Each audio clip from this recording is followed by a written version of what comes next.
प्यारे बच्चों, आपका फिर स्वागत है रे क्लासेस फिरोजाबाद में। हमारे चैप्टर चल रहा था some basic concept of chemistry. उसमें हमारा टॉपिक है आज का मॉडर्न एटॉमिक थ्योरी। आपको जैसा कि मालूम है, डाल्टन ने पहले दी डाल्टन एटॉमिक थ्योरी, फिर उसमें गलतियां निकली। उन गलतियों को सही करने के बाद लेटेस्ट फॉर्म क्रिएट हुआ, उसी का नाम पड़ा modern atomic theory. Modern atomic theory के 7 पॉइंट है। कितने? 7। पहला पॉइंट देखें, atom is divisible. It is made up of 3 सब atomic particle, that is electron, proton and neutron. पहले पॉइंट में उन्होंने कहा कि अब यह माना जाता है कि एटम डिविजिबल है, एटम को तोड़ा जा सकता है। कितने पार्टिकल में? 3 में, electron, proton and neutron. Electron पे माइनस चार्ज होता है, प्रोटॉन पे प्लस चार्ज होता है, जबकि न्यूट्रॉन पे कोई चार्ज नहीं होता है। दूसरा point, atom of the same element may not be similar in all respect. यानी कि एक ही एलिमेंट के अगर एटम हो तो जरूरी नहीं है उनकी हर बात बिल्कुल सेम हो। कुछ बातों में वो एक दूसरे से अलग अलग हो सकते हैं। एग्जाम्पल आइसोटोप के केस में, जैसे आइसोटोप में आप देखें 1H1, 1H2, 1S3, ये तीनों एटम हाइड्रोजन के हैं, लेकिन इनके मास नंबर अलग अलग है। इसीलिए उन्होंने बोला atom of the same element, तीनों सेम एलिमेंट हाइड्रोजन के हैं, may not be similar in all respect. इनकी कोई बात एक दूसरे से अलग अलग हो सकती है। जैसे यहां पर इसकी वैल्यू 1 है, इसकी 2 है, इसकी 3 है। तो उन्होंने बोला एक ही एलिमेंट के अगर एटम हैं तो भी वो किसी बात में एक दूसरे से अलग अलग हो सकते हैं। तीसरा point, atoms of different element may have similar 1 और मोर प्रॉपर्टीज। अगर एटम अलग अलग एलिमेंट के तो भी उनमें कोई ना कोई चीज सेम हो सकती है। यानी कि अगर एटम अलग अलग एलिमेंट के हैं तो भी किसी ना किसी बात में वो आपस में समान हो सकते हैं। कहोगे कैसे? देखो, आइसोबार देखना, आपने लिखा 18Ar40, एक ने लिखा 20Ca40। तो ये आर्गन है, ये कैल्शियम है, अलग अलग चीजें हैं, लेकिन इनका ये नंबर क्या है? सेम। तो आर्गन, कैल्शियम अलग अलग चीजें हैं, फिर भी उनके मास नंबर सेम है। इसलिए उन्होंने बोला atom of different element, argon and calcium, may have similar 1 और मोर प्रॉपर्टीज।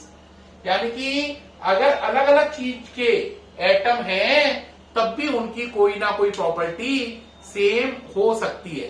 ठीक है। चौथा पॉइंट उन्होंने क्या बोला? The ratio in which different atoms combine may be fix और इंटीग्रल। यानी वो रेशियो जिसमें एटम्स आपस में कंबाइन होते हैं, वो रेशियो बदलता नहीं है। जैसे पानी है तो H 2 रहेंगे, O 1 रहेगा। CO2 है तो C 1 रहेगा, O 2 रहेंगे। तो कोई भी मॉलिक्यूल है उसमें एटम का रेशियो बदलता नहीं है। और दूसरी बात, वो इंटीग्रल होता है। इंटीग्रल का मतलब होल नंबर होते हैं। CO2, C1, O2। कभी भी आपने ये नहीं सुना होगा C.5 है, C.75 है, C1.5 है। यानी कि एटम हमेशा इंटीग्रल नंबर में ही कंबाइन होते हैं और फिक्स नंबर में कंबाइन होते हैं। जैसे ग्लूकोज है, उसका फॉर्मूला है C6H12O6, है ना? तो रेशियो क्या हुआ? 6:12:6। तो रेशियो भी फिक्स रहता है और एटम होल नंबर में ही कंबाइन होते हैं। ये है पॉइंट नंबर 4। 4 पॉइंट को दोबारा से समझ लो। पहली बात, एटम टूट सकता है इलेक्ट्रॉन, प्रोटॉन, न्यूट्रॉन में। दूसरी बात, एक ही एलिमेंट के एटम्स की कुछ बातें एक दूसरे से अलग अलग हो सकती है। तीसरी बात, अलग अलग एलिमेंट के एटम्स की कुछ बातें एक दूसरे से सेम हो सकती हैं। चौथी बात, एटम आपस में कंबाइन होते हैं तो उनका ना तो रेशियो बदलता है कभी, और ना ही वो कभी फ्रैक्शनल होते हैं, हमेशा इंटीग्रल होते हैं, होल नंबर में होते हैं। ठीक, कितने पॉइंट हो गए? 4। ये नोट करें। अब आप कहोगे सर ये तो पॉइंट 4 हुए, आपने तो बताया था टोटल पॉइंट 7 है। बिल्कुल, 4 पॉइंट हो गए, ये नोट करें। फिर 5, 6, 7 पॉइंट डिस्कस करेंगे। नोट करिए जल्दी से। नोट कर लिया? अब देखें पॉइंट नंबर 5, 6 और 7। पॉइंट नंबर 5 ये कहता है बच्चों कि atom is the smallest unit. Atom is the smallest unit. Atom is the smallest unit that take part in chemical reaction. That take part in chemical reaction. Atom सबसे छोटी unit है जो किसी केमिकल रिएक्शन में काम आती है। 6 point क्या कहता है? 6 पॉइंट कहता है एटम ऑफ वन एलिमेंट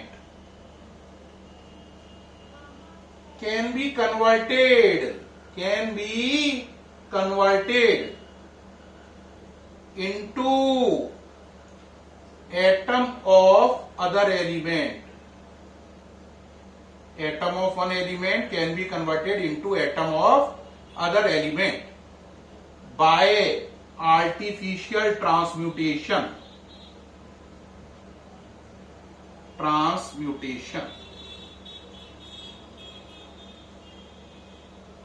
यानी कि आप एक एलिमेंट के एटम को दूसरे एलिमेंट के एटम में बदल सकते हो और इसका नाम पड़ेगा आर्टिफिशियल ट्रांसम्यूटेशन। तो आर्टिफिशियल ट्रांसम्यूटेशन वो तरकीब है, टेक्निक है जिससे एक चीज के एटम से दूसरी चीज का एटम भी बनाया जा सकता है। तो पॉइंट नंबर 5 में उन्होंने कहा atom is the smallest unit that take part in chemical reaction. Atom सबसे छोटी इकाई है जो किसी केमिकल रिएक्शन में काम आती है। 6 पॉइंट में उन्होंने कहा आर्टिफिशियल ट्रांसम्यूटेशन द्वारा आप एक एलिमेंट के एटम को दूसरे एलिमेंट के एटम में बदल सकते हैं। एक एलिमेंट के एटम को दूसरे एलिमेंट के एटम में बदल सकते हैं। अब पॉइंट नंबर आया 5, 6 के बाद 7 पॉइंट में उन्होंने ये कहा कि mass can be converted into energy. Mass can be converted into energy. Mass को भी एनर्जी में बदला जा सकता है। मास को भी एनर्जी में बदला जा सकता है। मास can be converted into energy by using equation. कौन सी इक्वेशन यूज करनी है? E = mc², जिसका नाम है आइंस्टीन इक्वेशन। क्या नाम है? Einstein equation.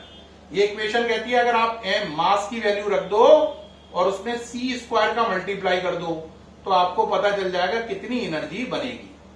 मास की वैल्यू पुट करो, c का मतलब लाइट की स्पीड, तो मास में लाइट की स्पीड की जो वैल्यू है उसका स्क्वायर करके मल्टीप्लाई कर दो तो आपको एनर्जी पता चल जाएगी कितनी एनर्जी प्रोड्यूस होगी। तो पॉइंट नंबर 5, 6, 7 क्या है? पॉइंट नंबर 5 कहता है atom is the smallest unit that take part in a chemical reaction. Atom सबसे छोटी इकाई है जो किसी केमिकल रिएक्शन में काम में आती है। 6 पॉइंट ये कहता है आप एक एलिमेंट के एटम्स को दूसरे एलिमेंट के एटम्स में आर्टिफिशियल ट्रांसम्यूटेशन से बदल सकते हो। और 7वां पॉइंट ये कहता है कि आप मास को एनर्जी में बदल सकते हैं आइंस्टीन इक्वेशन से, जो कि है E = mc²। इस तरीके से पहले मैंने 4 पॉइंट बताए, फिर 3 बताए, 4 और 3, 7 पॉइंट पूरे हो गए मॉडर्न एटॉमिक थ्योरी के। ये सामने से हट रहा हूं, ये तीनों पॉइंट देख लीजिए। एक पॉइंट बीच में मैं से 5 वाला हटा दिया है। 5 वाला पॉइंट क्या था?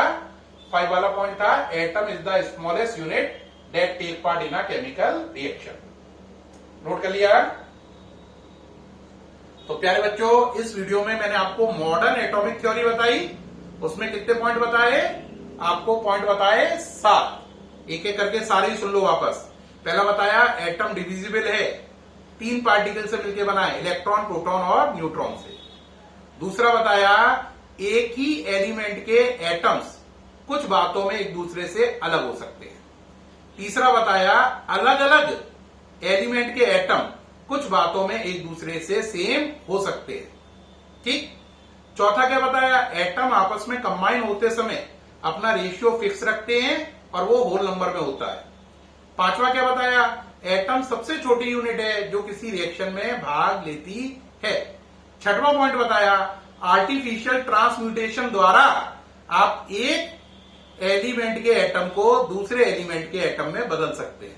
और 7वां और लास्ट बताया कि मास को भी एनर्जी में बदल सकते हैं via E equal to mc square equation, जिसको अल्बर्ट आइंस्टीन ने सबसे पहले दिया था।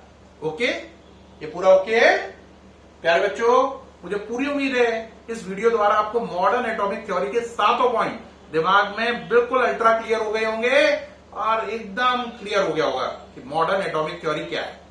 फिर मुलाकात होगी आपसे नेक्स्ट वीडियो में, तब तक के लिए बाय।